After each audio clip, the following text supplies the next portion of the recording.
In today's tutorial, we're going to talk about some audio editing tips for podcasts.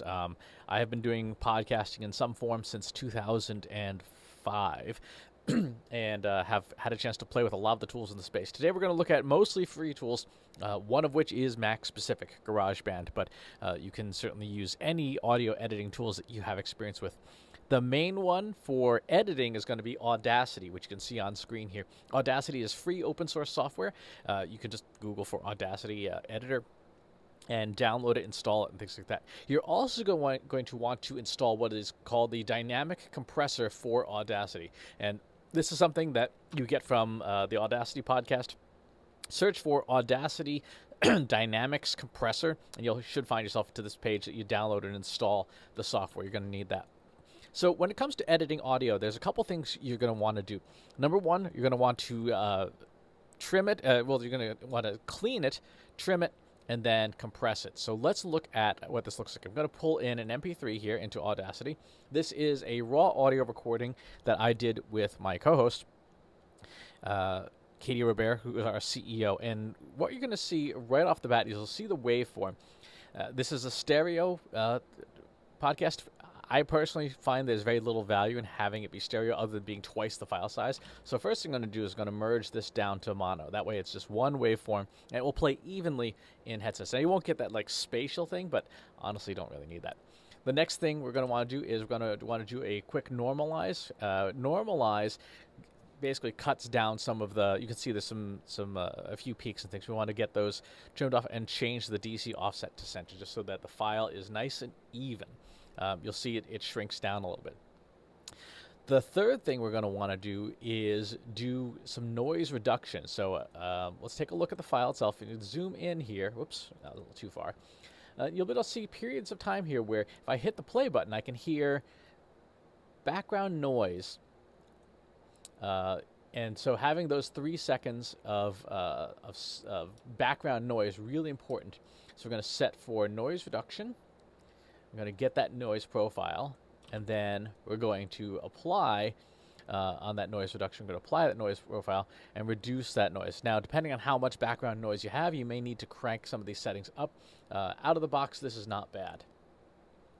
And you'll see it go through and try and remove as much of the noise as possible. I personally like to do the noise reduction before I do any kind of compression, because what compression does is it makes quiet sounds louder. And so if we do as much as possible to remove the noise reduction first, let's see if, just give this a quick listen here. Much better. That squeaky background sound is gone. So the next thing to do, and this step you could do before the noise reduction, if you've got a very large audio file, is figure out where your start point is. Where does the actual show begin? So in some cases, like this one, we had a few false starts due to some technical issues. So that's where the show actually starts right around the first minute mark. And then the next thing we're going to want to do is just take a quick look through the file, see if there's any anomalies, dropouts, things like that. Go to the end, make sure that we've got the end. That looks okay. Now we're going to apply our compression. So we're going to use our compressed dynamics plugin here. I keep it at about 0.65. Again, you may want to mess around with these settings. You can hit preview anytime you run them and see how it sounds. But look at what happens to the waveform after we apply this level of compression. The loud stuff stays reasonable. The quiet stuff gets a lot closer to the loud stuff.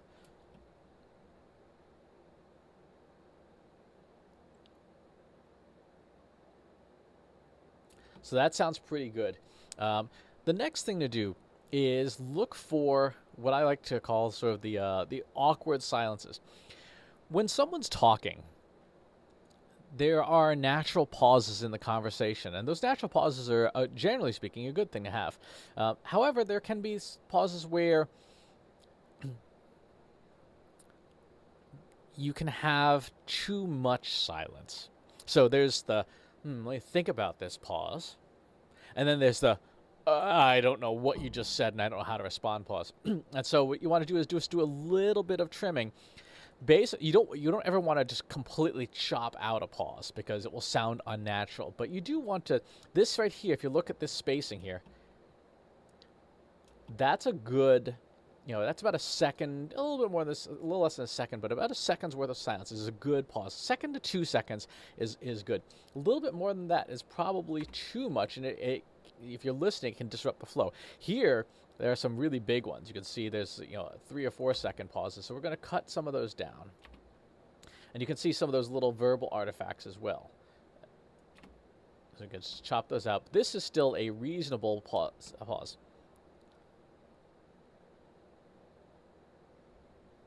Okay, so that sounds good now, whereas there's a pause, but it's not waiting too long. That one's a little too long. I'm just going to go through and scroll through your timeline, looking for those obvious things. The other thing to look for is you'll be able to see unusual pop sounds. They'll look like a sharp, thin line, and those you'll listen to, you probably want to remove. This right here, that is someone saying because it has that sort of that hum-like quality to it. It looks like Chris Brogan calls it a loaf of bread. I don't know that it looks quite like that, but it's very distinguishable.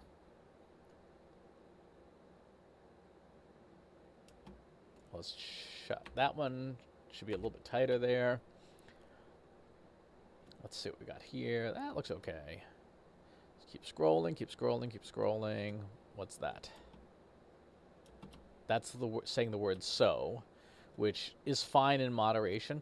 One thing you can do is if you know that you have a verbal tick of some kind, like saying, or and, or so, or you'll see these repeated over and over again. And after a while of editing your own audio, you will find, I'm just going to delete those right now.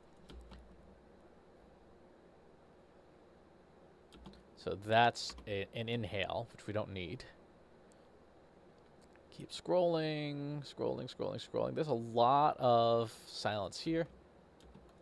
Let's go ahead and chop that down, chop that down, chop that down.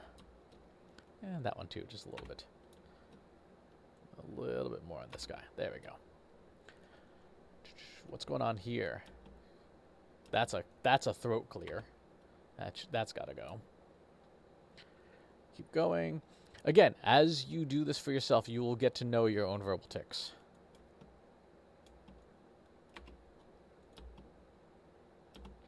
That's a so. And a little bit more.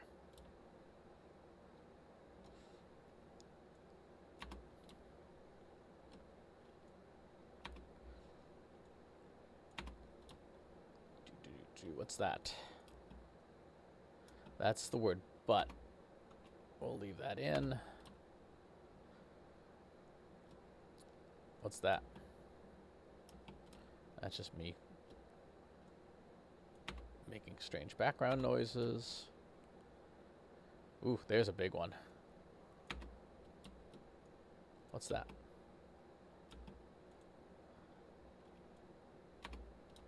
Okay.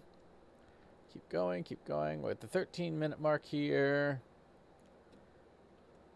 That's cough right there. That sharp, thin line.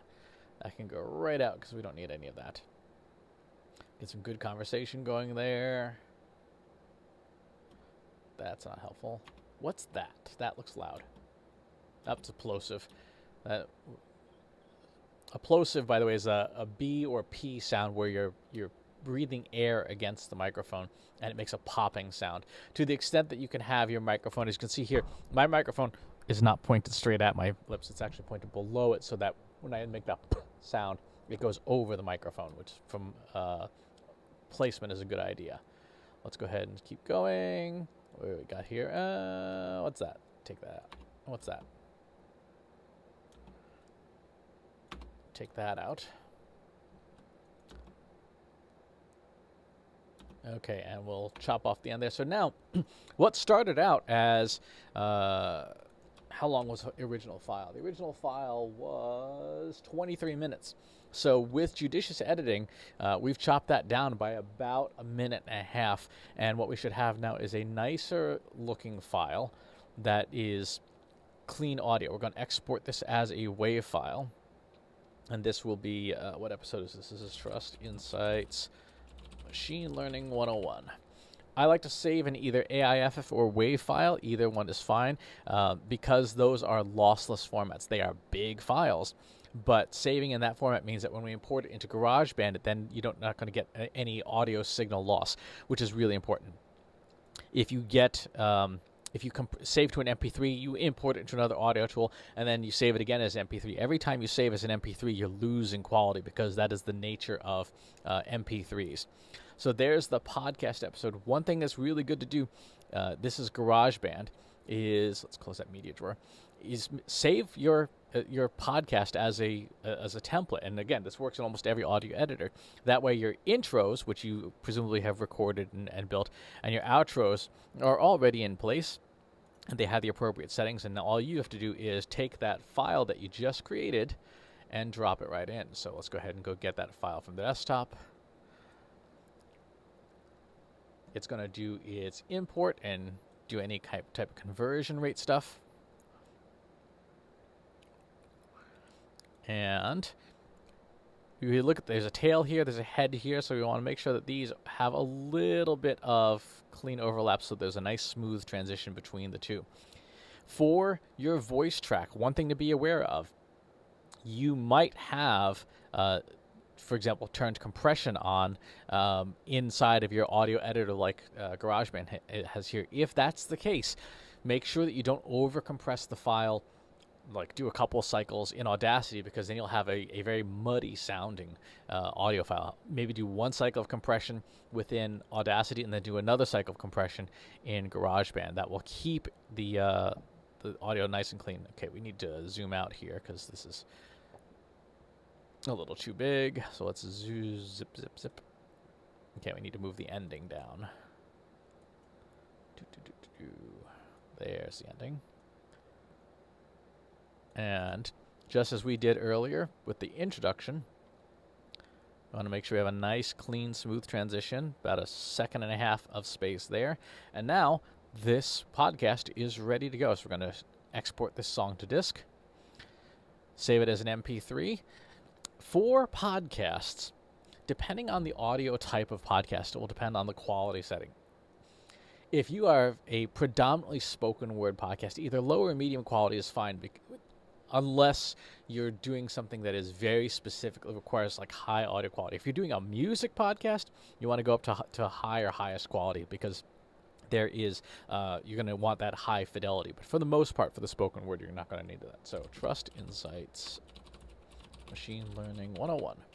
That's our episode. It will go through, do its render and stuff, and that's the process for putting together good audio. Now, there's a ton more that you can learn about audio engineering. There's some great books on Amazon about audio engineering, if that's something you want to do.